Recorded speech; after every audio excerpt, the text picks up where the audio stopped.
সোমবারই ঘোষণা করা হয়েছে রাজ্য বিজেপির নতুন মণ্ডল সভাপতিদের নাম। আর এদিন এই দলেরই নতুন মণ্ডল সভাপতিদের কড়া বার্তা দিলেন রাজ্যের প্রাক্তন মুখ্যমন্ত্রী, বর্তমানে লোকসভার সাংসদ বিপ্লব কুমার দেব। দলের নতুন মণ্ডল সভাপতিদের দলীয় নিয়ম নীতি মেনে নিষ্ঠার সাথে কাজ করার বার্তা দিলেন বিপ্লব কুমার দেব। দলীয় নতুন মণ্ডল সভাপতিদের উদ্দেশ্যে সাংসদ বিপ্লব কুমার দেব এদিন স্পষ্ট ও কড়া বার্তা দিয়ে জানিয়ে দেন, মণ্ডল সভাপতি মানে পার্টি অফিসে আসা যাওয়া তা নয়। এটা সিপিএম পার্টি নয়, বিজেপি পার্টি। মানুষের জন্য কাজ করতে হবে। সরকারি প্রকল্পগুলি সঠিকভাবে বাস্তবায়িত হচ্ছে কিনা তা দেখতে হবে।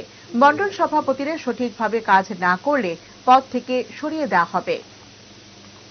কাজ করবে, নিষ্ঠার সঙ্গে কাজ করো, পার্টির নীতি নির্ধারণ কমিটির যে নিয়ম নীতিগুলি আছে সেগুলো মেনে কাজ করো, আর উল্টা সিধা কাজের মধ্যে না পড়ো।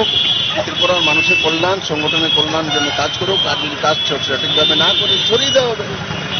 যে ত্রিপুরাতে ভারতীয় জনতা পার্টির সরকার মানুষ এনেছে, তো মানুষ মন্ডল প্রেসিডেন্ট মানে ভারতীয় জনতা পার্টির মন্ডলের হেড, সত্তাসীন পার্টি। তো মন্ডল প্রেসিডেন্ট দায়িত্ব শুধু পার্টি নয়, আম জনতারও সেবা করা, সরকারি কাজগুলো সঠিকভাবে মানুষের কাছে পৌঁছে যাচ্ছে কিনা, না হলে এগুলোতে সাহায্য করা।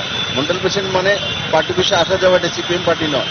আমি আপনাদের মাধ্যমে তার জন্য স্পষ্টতার সঙ্গে বলছি, সঠিকভাবে যদি কাজ করে থাকতে পারবে, না করলে সরিয়ে দেওয়া হবে।